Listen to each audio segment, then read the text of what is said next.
A natureza enganosa do pecado, Jonathan Edwards, 1703-1758. Como é possível as pessoas viverem de maneira que desagradam a Deus e, no entanto, parecerem completamente insensíveis a isso e seguirem em frente totalmente esquecidas de seus pecados? Isso se deve à natureza cega e enganosa do pecado. O coração do homem é cheio de pecado e corrupção, e a corrupção tem um efeito espiritual de cegueira. O pecado sempre carrega um grau de obscuridade. Quanto mais ele prevalece, mais ele obscurece e ilude a mente. Ele nos cega para a realidade que está em nosso próprio coração. Assim, o problema não é, em absoluto, a falta da luz da verdade de Deus. A luz brilha suficientemente ao nosso redor, mas a falha está nos nossos olhos.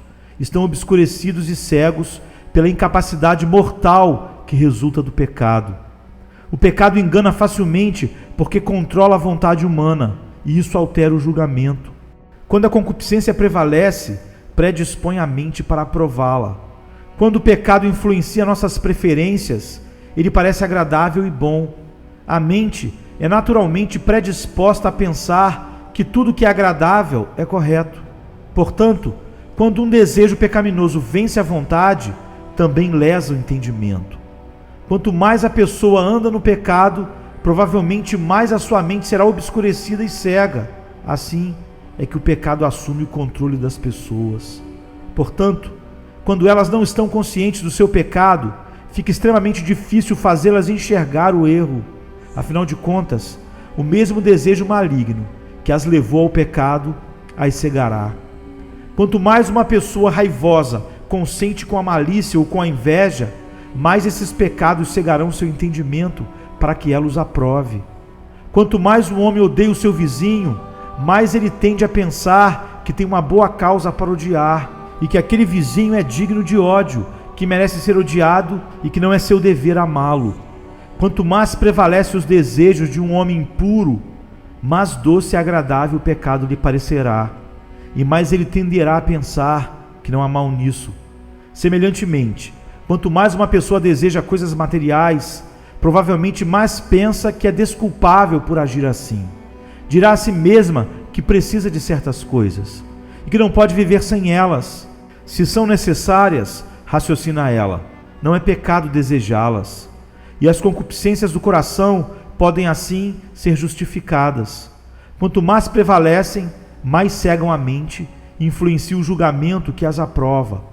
Por isso, a Bíblia denomina os apetites mundanos de as concupiscências do engano. Até pessoas piedosas podem por um tempo permanecer cegas e iludidas pela concupiscência e assim viverem de uma maneira que desagrada a Deus. A concupiscência também incita a mente carnal a inventar desculpas para as práticas do pecado. A natureza humana é muito sutil quando se trata de racionalizar o pecado. Alguns são tão devotados às suas maldades que, quando a consciência os importuna, torturam a mente a fim de encontrar argumentos que façam com que se cale e que os convençam de que procederam licitamente quando pecaram. O amor a si mesmo também predispõe as pessoas a desculparem o seu pecado. Elas não gostam de se condenar, são naturalmente preconceituosas em seu próprio favor, procuram bons nomes para denominar suas tendências pecaminosas. Elas as transformam em virtudes, ou no mínimo em tendências inocentes. Rotulam a avareza de prudência, ou então chamam a ganância de negócio inteligente.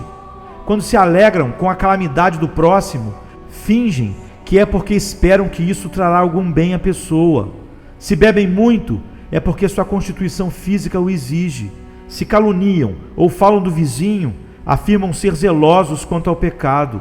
Se entram numa discussão, dizem ter uma consciência obstinada e consideram sua discórdia mesquinha uma questão de princípios. E assim, encontram bons nomes para todas as formas de mal. As pessoas têm a tendência de adaptar os seus princípios à sua prática, e não o contrário. Além de permitir que seu comportamento se conforme com a consciência, despenderão uma energia tremenda tentando fazer com que sua consciência se adapte ao seu comportamento. Como o pecado é tão enganoso, e como temos muito pecado no coração, é difícil julgar nossos próprios caminhos com justiça.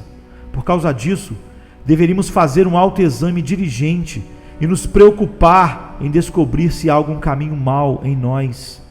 Tende cuidado, irmãos. Jamais aconteça haver em qualquer de vós perverso coração de incredulidade que vos afaste do Deus vivo. Pelo contrário, exortai-vos mutuamente cada dia durante o tempo que se chama hoje, a fim de que nenhum de vós seja endurecido pelo engano do pecado, como está em Hebreus 3, 12 e 13. As pessoas veem mais facilmente os erros dos outros do que os seus.